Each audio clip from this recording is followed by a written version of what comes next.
Hello everyone, welcome to our channel. బంగాళాఖాతంలో ఏర్పడిన ఉపరితల ఆవర్తన ద్రోణి తెలుగు రాష్ట్రాల్లోని పలు జిల్లాల్లో మాత్రమే కురవనున్నటువంటి వర్షాలు. వివరాల్లోకి వెళ్దాం. వాతావరణ పరిస్థితులు ఏంటో తెలుసుకుందాం. వాటన్నిటికంటే ముందు మీరు ఇంకా మన ఛానల్ని కనుక సబ్స్క్రైబ్ చేయనట్లయితే వెంటనే సబ్స్క్రైబ్ చేసి పక్కనే ఉన్న బెల్ ఐకాన్ని కూడా క్లిక్ చేసేయండి. ఇక వివరాల్లోకి కనుక వెళ్ళినట్లయితే బంగాళాఖాతంలో కొనసాగుతున్నటువంటి ఉపరితల ఆవర్తన ద్రోణి ప్రభావంతో ఒరిస్సా, పశ్చిమ బెంగాల్ ప్రాంతాల్లో మోస్తరు వర్షపాతం నమోదవుతుంది. ఈ వర్షాలు కొంతమేర మనకి ఉత్తర కోస్తా జిల్లాల్లో కూడా విస్తరించే అవకాశం ఉందని వాతావరణ కేంద్రం వెల్లడించింది.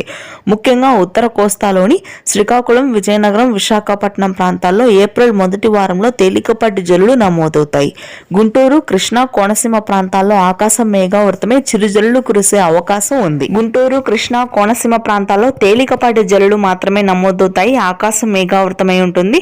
ఏప్రిల్ మొదటి వారంలో ఈ వర్షాలు కురవగా, ఇక రాయలసీమ వ్యాప్తంగా అయితే ప్రస్తుతానికి భారీగా ఉష్ణోగ్రతలు పెరుగుతాయి. ప్రతి సంవత్సరం ఏప్రిల్ చివరిలో నమోదయ్యే ఉష్ణోగ్రతలు ఈ సంవత్సరం మార్చి చివరి భాగంలోనే 47 డిగ్రీల రికార్డు స్థాయి ఉష్ణోగ్రతలు కర్నూలు, కడప, అనంతపురం వ్యాప్తంగా నమోదు కానున్నాయి. తెలంగాణలో కూడా పూర్తి స్థాయిలో వర్షాలు తగ్గుముఖం పట్టి ఉష్ణోగ్రతలు పెరుగుతాయి. ఇది ప్రస్తుతానికి latest weather update. Thank you.